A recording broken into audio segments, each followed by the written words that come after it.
Welcome to a new episode of the Creative Industry Insight podcast. I'm your host, Bobby. Today, we welcome editors Anne Alvergue and Tyler H. Walk, ACE, who join us to talk about their work on Who Killed Alex Odeh. Anne and Tyler will talk us through how they went about working on their cut of the documentary. Please be warned there are heavy spoilers in this episode. Now let's jump into the conversation with Anne and Tyler.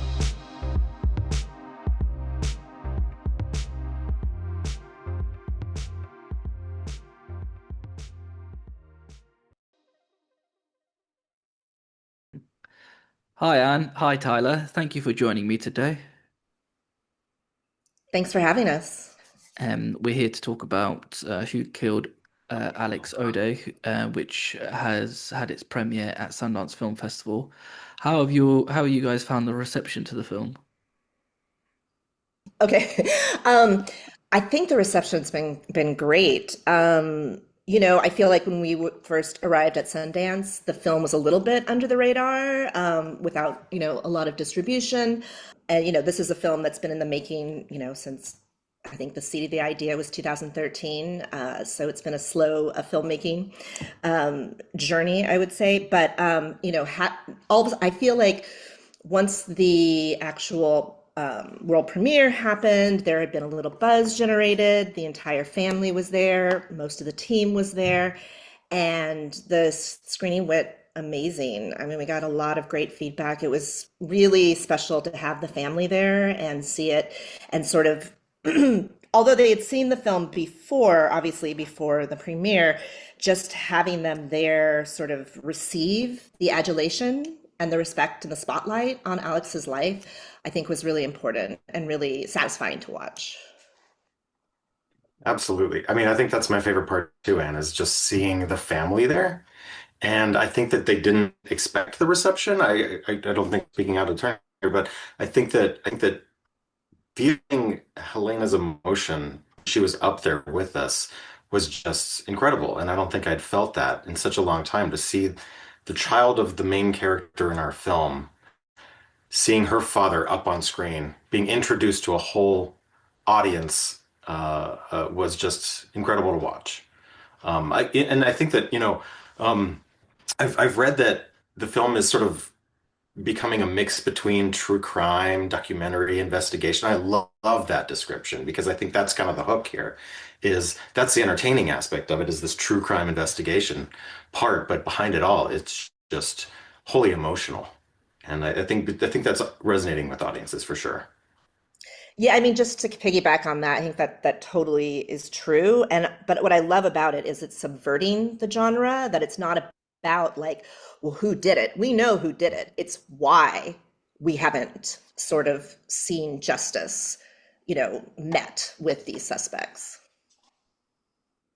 So I went into this documentary completely blind, and I didn't want to read anything until after I'd seen it. And the sort of buzz that I'm getting, there's a lot of like positivity with it. And going to Tyler's point about the sort of like true crime investigation side of things, there's so much in it that I just had no idea about, and even like, and I think again, this is probably a director's choice, but it's also as an editing point of view as well, is that you establish who's done it quite early on, so that it's not like a mystery of like we know who this is, and it kind of then it's like how deep does the rabbit hole go, sort of thing. And I think what was quite interesting as well from an edit standpoint is the time jumping between the whole story. I can imagine that like in your guys' minds, you probably have some sort of linear idea of we'll go from 80s, then to the 90s, and then the noughties, and then to present day. But then within the story itself, it does jump between the time periods. As editors, how did you keep on top of that and making sure that the audience weren't lost in those sort of time periods as well? I mean, that's a great question. I mean, first we should say that so Anne was on the project before me. She was on it for I think was it like 5, 6 months. It was a while that you were on. Yeah, it was in different stages, but yeah. Yeah, yeah. I mean, crafting the first rough cut of the whole film. So I'd love to hear your take on that, and at some point. But I think the linearity was important to get just the what happened out. So here's what happened. But then we started playing with time a little bit. This whole idea, though, that we were not saving who did it for the end was clear from the very beginning, I think. I mean, correct me if I'm wrong, Anne, but I don't think we were going to try to say, okay, we're the big get is like it's those people. See, got them. Boom. Now go after them. It was from the very beginning. I thought we knew that the FBI's lack of involvement really was the goal, was what we were trying to build to. So proving our point took a lot of time jumps to made us go from like, you know, his murder to, well, let's rewind and what caused the murder. There's a lot of that kind of aspect that I think that we just had to play with to figure out what felt the best. And we didn't want to feel like we were giving too much information away too quickly, but we also didn't want to feel like we were hiding too much information because then you start to feel manipulated. But Anne, I'm curious in your initial pass of the whole thing, Yeah. did you have it in mind that you were going to start at a certain point and then kind of rewind and go from there? So it's a really good question. I was thinking about it this morning. Originally, yes, we did it. We were going to show who the suspects were and not hide it. But originally, the idea was to parse it out individually, not sort of present them as sort of a unit of three. But I do think it's better this way. I mean, I remember when I first saw your cut and was like, oh, we know right away who they are. Wow. I was sort of like, huh, that lessens the drama, but at the same time, Mhm. it also makes it much more legible. And you're right, it makes it much more transparent because, David Sheen knew who they were. Robert Friedman, who was the original investigator, who was the Village Voice reporter, who had investigated the JDL in the 80s, knew who they were. It was already, everyone knew. So I think in a way it's a more honest sort of structure to approach it that way. So I think great Mhm. job, Tyler.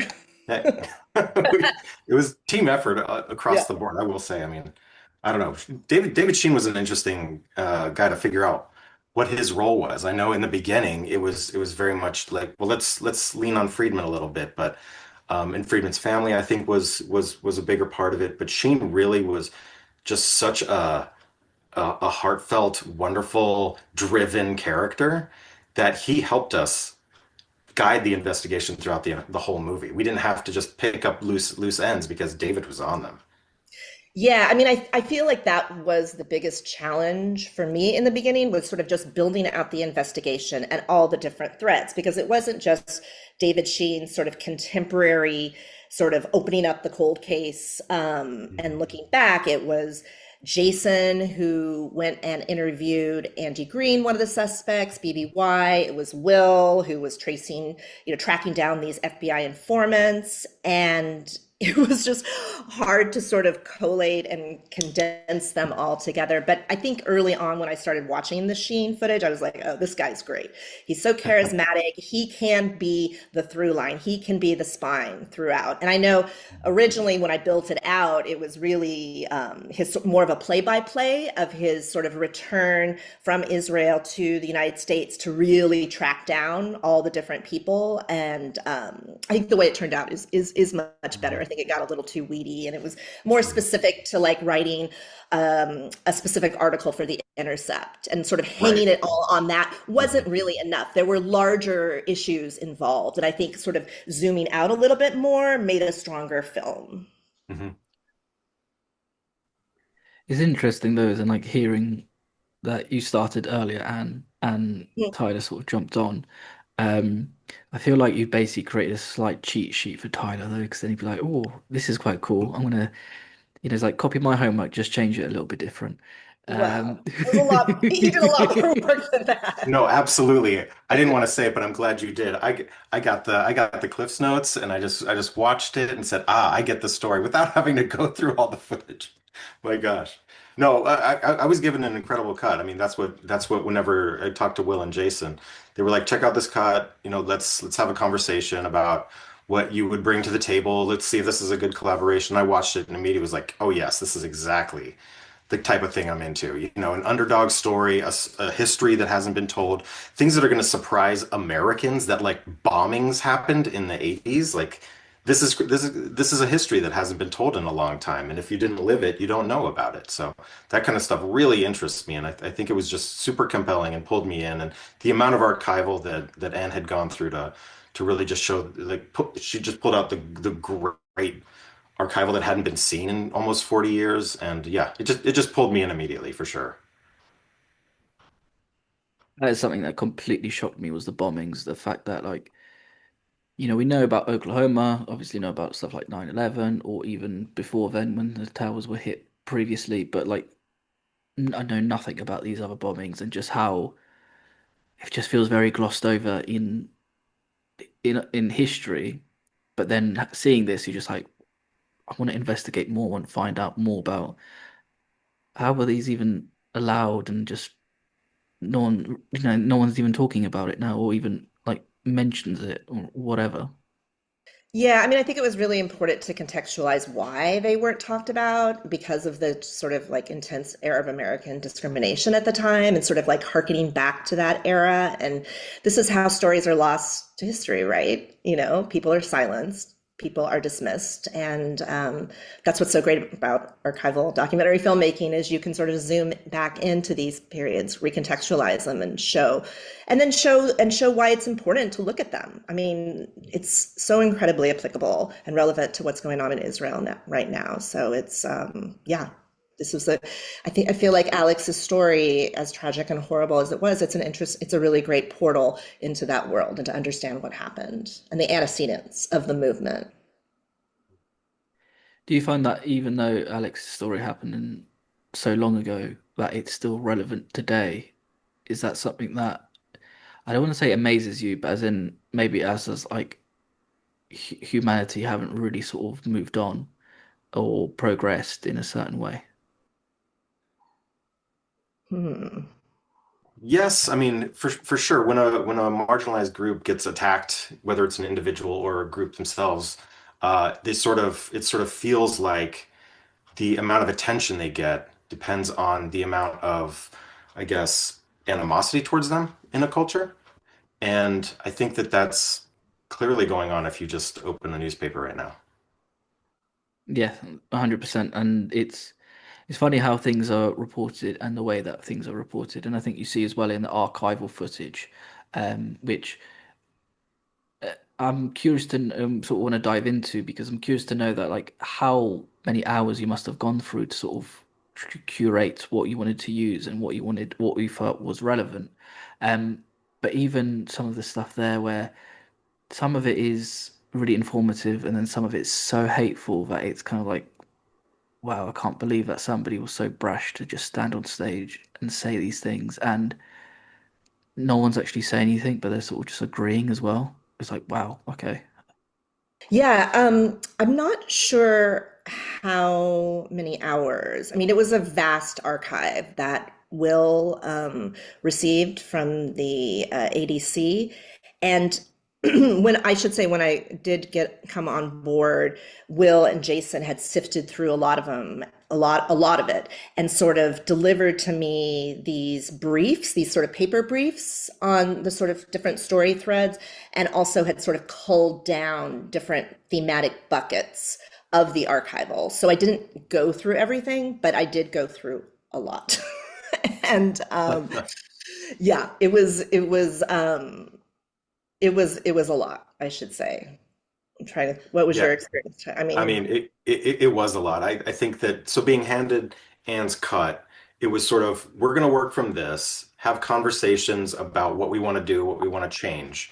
And if there were gaps or alternate footage, that's when I'd be kind of guided into look in this bucket, I think it was. I think that's what they right. were called. Look in Yeah. this little bucket here that we had about the Achille Lauro event. So, I'd go then look in that. and spend some time looking in that footage. And then if we wanted to get on another topic, I'd go look in that. But there was a lot of stuff that I think Anne had gone through, and and Will and Jason as well, before it had gotten to me that they had either tried or had looked into. It was, sometimes maybe gotten into the weeds, so it's not worth going into. There were a few instances I think that we did like dip a little bit more into just to see what was there and maybe pulled some things out. But overall, I think it was really, I spent a lot of time cutting and not a whole lot of time watching in this. I'd say probably like a fifth of the time was watching, and then the rest was cutting. So that's sort of. I mean, honestly, and I keep saying this is that I did get like handed a great cut. I also was a little bit tied behind my back because I hadn't seen everything that Anne had seen. I wish there was a way, maybe Adobe can invent this as a way to download the info from Anne right into me. That'd be great. I Would think we could appreciate do that. like a cool VR headset or something. Surely they Exactly. There we do go. like do it that way.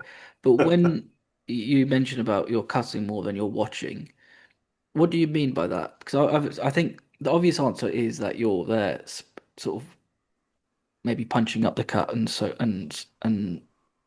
more so than actually going through and deciding what footage might be relevant. But when you're there as an editor going through it and you're working on somebody else's work and what they've done, how do you as an editor like kind of oh my gosh, sorry, compartmentalize that somebody else's work and then also adding your excuse me, sorry, getting tongue-tied, adding your style to it as well. Sure. I mean, I think that I bring to projects emotion first and foremost, and I think that the cut that I had of course it had emotion, but I think there was also room for growth in feeling what emotion should be stronger than some others, and I think that was generally my first pass, and I added a lot of music, in the beginning, took out some tonal things and added a lot of music that really was driving emotion, just so we could get to the point where and I like to do this, is try to find the most emotional scene in the film. And if we can pinpoint what that is, bringing out emotion in every scene feels a little too much. So we take out a lot of emotion in those other scenes so that the final scene, that one scene that has the most emotion can really rise up. So my first pass of the whole thing was just emotion. Let's try to build, the best advice I ever got for editing was from Kurt Engfer, an editor who taught me that every scene in a movie needs to do three things: inform, entertain, and transition.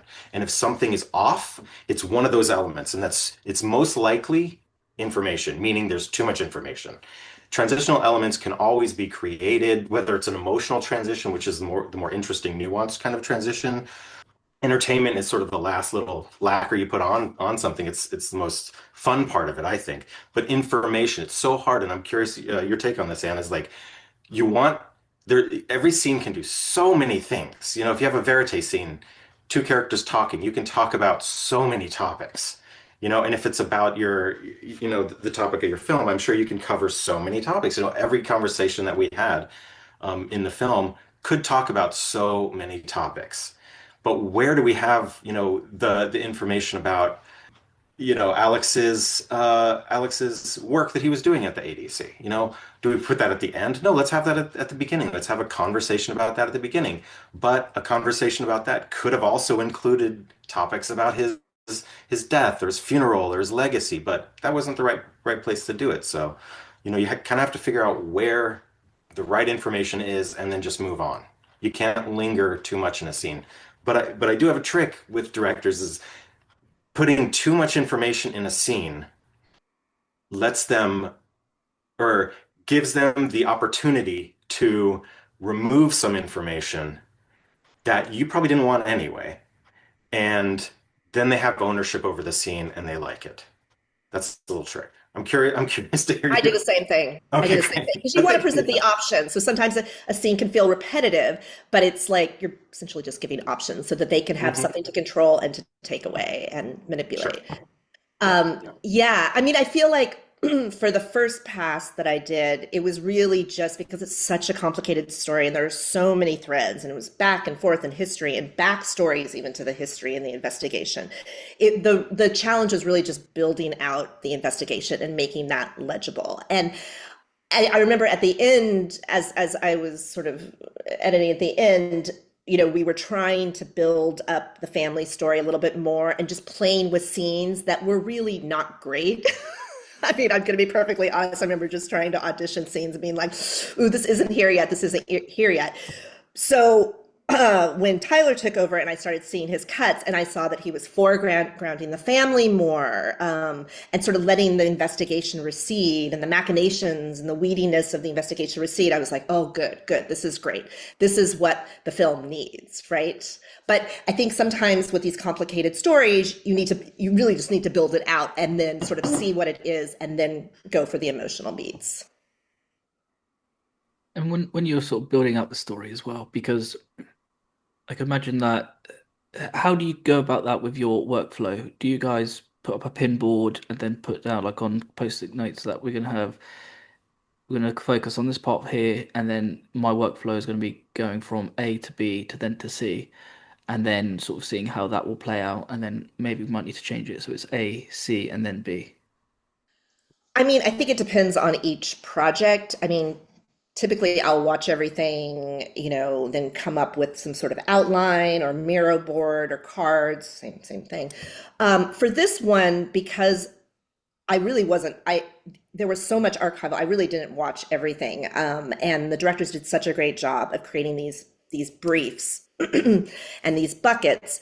I really just went from there and just started building out threads. So the Sheen investigation, the family slash community, the history of violent extremism through Mayor Kahana, the Israel Today. Like there was just so many threads that we just had to build out, and then from there try to intercut them.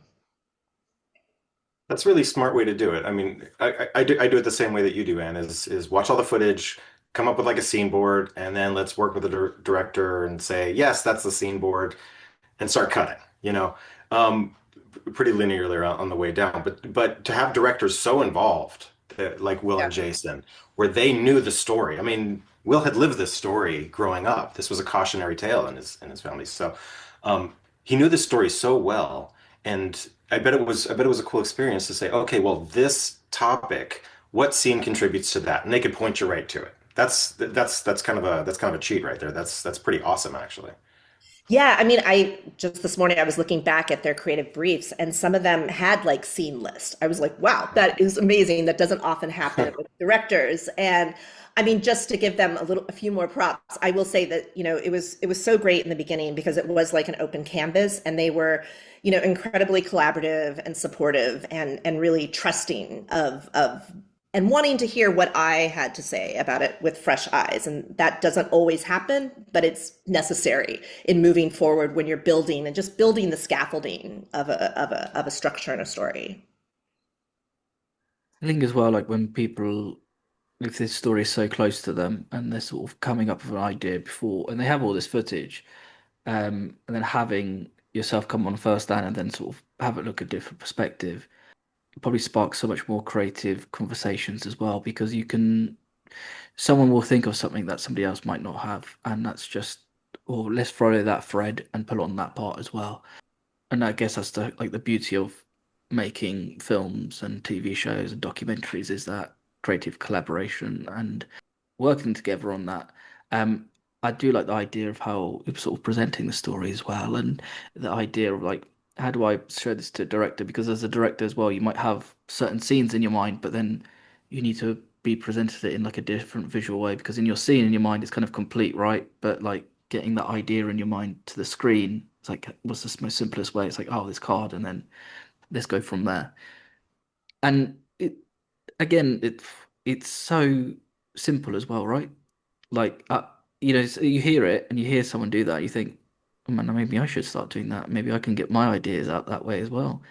Who knows? What I'm also curious to know about is, I think is the sort of investigative investigative element of the documentary where you'll have your sort of footage from the past, but then you'll have your, should we say, footage of the present. How do you start using, like, what would you use for something like this to push the emotional element of the story along? Because is it more to do with the past element that you want to focus on, or is it the present element, or is it that you just need to get the right balance between the two? That's a good question. I mean, I think you're always aiming for that balance, right? I mean, I will say in the beginning, when I was looking at the footage, it was really trying to figure out Sheen and what hat he played. I mean, I always saw him as the spine of this contemporary investigation, opening up the cold case.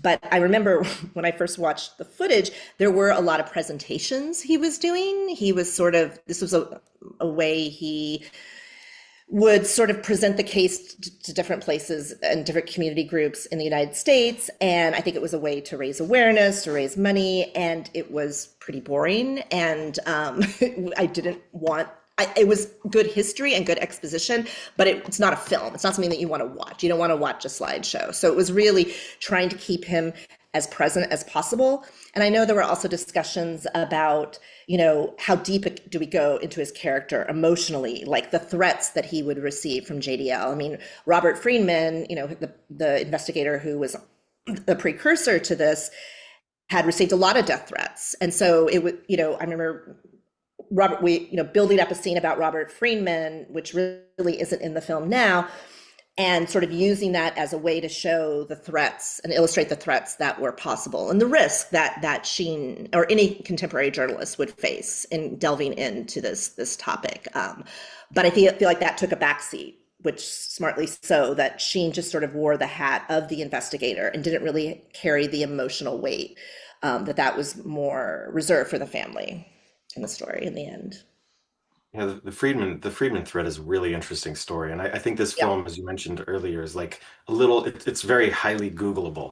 It's like, whoa, this happened. You want to go home and like just you can go down a rabbit hole. And Friedman is a fascinating character. To your question about archival and using contemporary versus archival, I think part of the way that we approached this though was also to use archival as verite and not as contemporary footage, which meant we're not just going to use it as B-roll over someone talking in an interview. Of course, that happens once in a while, but we had wonderful archival that we could live in the scene. And I think that's what really does set apart some documentaries from others whenever you're using archival as raw footage. You're using it to make a scene out of, not just to say back then this is what happened and show a little footage. So I think that living in some of these moments, like the scene you mentioned earlier with, just espousing hate at a protest, just living in that moment, no commentary over it. We get the point. Not much, nothing else needs to be said. Yeah, I mean, there was an embarrassment of riches, certainly, with detailing the bombing itself, detailing the history of Kahana, who clearly was very charismatic, clearly loved the camera. So there was definitely a lot of material to be mined and to make it feel like it is present day and we're watching it in real time. Yeah, which I think is crazy. I don't know, just like having the real t like the footage from all that time feels like real time, but then also, um, like when you're going through that sort of investigative side of things, it's yeah, I think like as a viewer, because we're seeing it, we see the sort of cut down side of things, whilst you guys can probably see the lot more extended. There's probably a lot more of the part of like the fat side of it, where some of it is probably not really useful, but it could be useful later on, or we'll put it to the bucket just in case.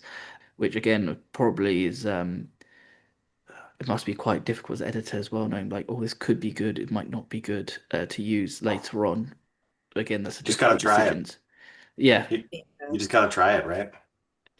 yeah, but then there's also is a difficult decision for you guys to make because you're thinking about it and you think, or it could be heartbreaking that you just have to take it out and just worry about it on another day. Yeah, I mean, definitely I can think be it's the heartbreaking. Sorry, go yeah, I ahead. think it's the nature of the job, right? You just have to start making decisions and then just put it aside and know where it is. So if you need to go back to it. you can, I think it's always, as editors, it's always great if you have the time to kind of go back through your selects or go back, just take another pass after you're close to a fine cut, just so that you can you're like, oh, I really wanted to use that gem, or, and maybe, and then, or just feel satisfied that, oh, yeah, that was great, but it's not part of the story anymore and I can let that go. Yeah, and you're right, Anne. It can be like in the back of your mind, waiting to be a solution to a problem that pops up. Yeah. And then once it does kind of gel and come together, it's incredibly satisfying, I will say. Are there moments where you sometimes are reviewing the footage and then thinking, oh, I'm not, I don't understand why I would have this here. And then there's a moment where it just clicks and you think, oh, great, this is amazing. Oh yeah. And again, it's just a lot of it is like, oh, we think this might work, and then you try it and it doesn't work. And then you have to try something else. And you may realize, oh wait, that did actually work. Or no, wait, there's a way better option.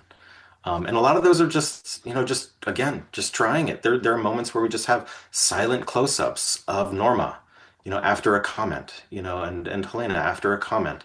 And those were just, we just came up with those out of nowhere. Just try it. Just throw it in. Let's see what we feel, and then go from there. I guess as well with that, it's like you can have, I wouldn't say fun because it's not really fun having that reaction shot of someone where they might be talking about something very, s- uh, uh, what's it called, serious, but then also I guess you can have that sort of a little bit more freedom to think, well, maybe we shouldn't concentrate on this person, but let's concentrate on what they're saying or what they're thinking as well. Which again is like kind of fascinating, just like it's just seeing that and being able to sort of play with that.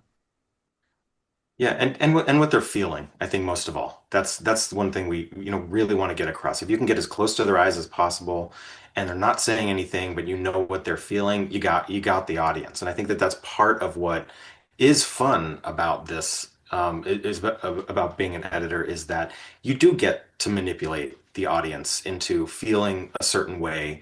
That way, the bigger picture about their mission or their goal or what the story is can have an impact on the viewer, and they can take that to someone else, or out into the world somehow. And again, as well, like even thinking about like, well, it's all in the eyes, right? All in the eyes, as they say. What I'm curious to know about is, as well is more of like the technical side because there's two of you working on the project, and you're not always going to be in the same room together. You can't both be editing on the same computer together. So when it comes to using stuff like Premiere Pro, how do you guys find using it when it comes to working on a project where there's two of you? And how do you find like how do you utilize the tools the most on it? Well, I should clarify, we didn't work simultaneously. It was literally a handoff, because I had to move onto another project, and the directors had to fundraise. So, but I have worked with other editors simultaneous, and it on Premiere, and it can be a little tricky. It's easier with productions now, but yeah, at that time we weren't even in production, so that would have been challenging. Yeah, But I I was think we working had.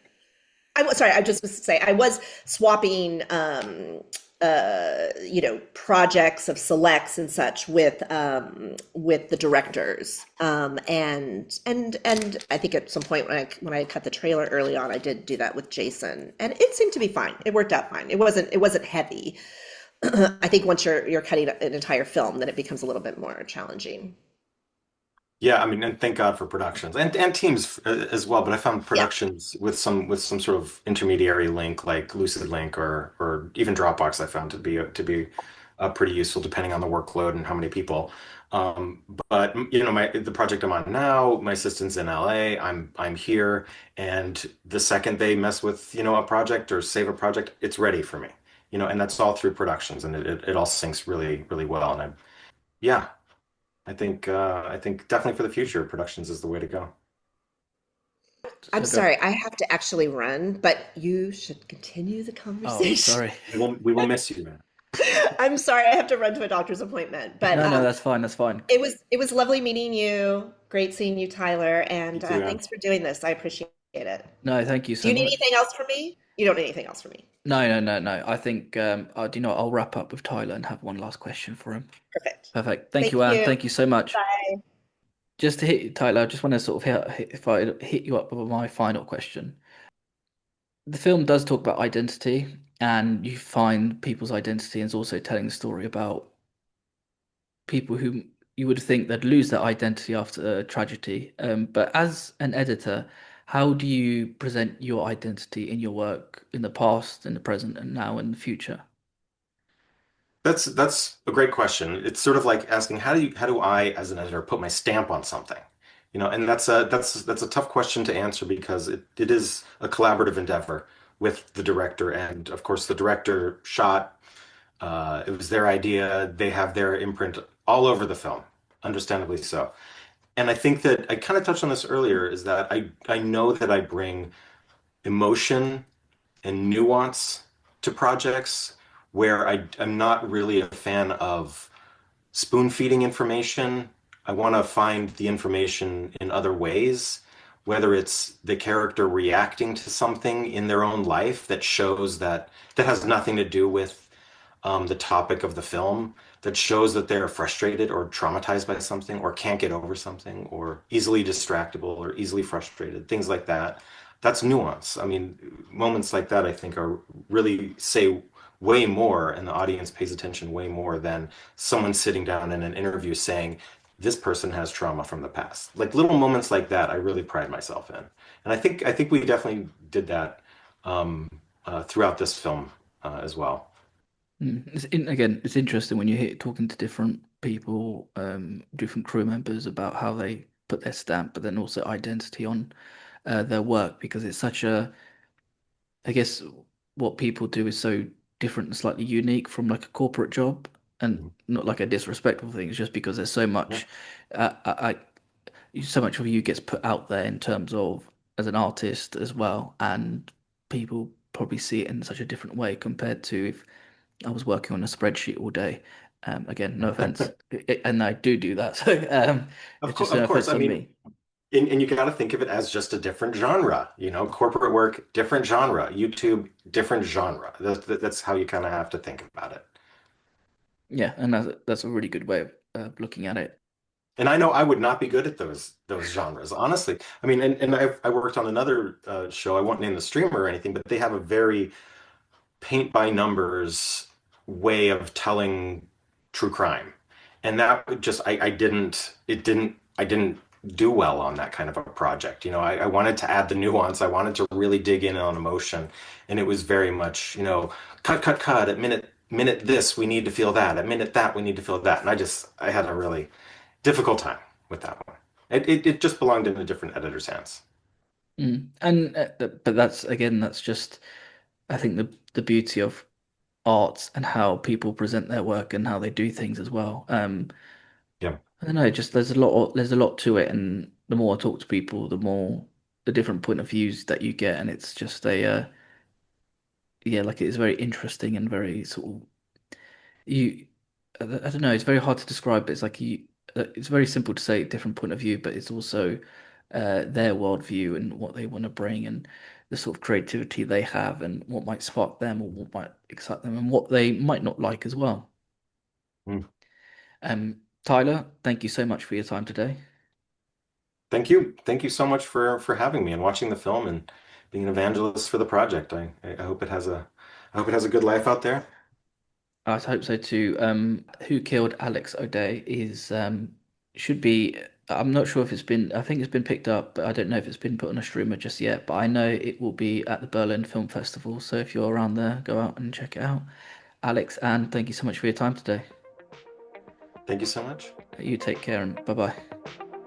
Bye.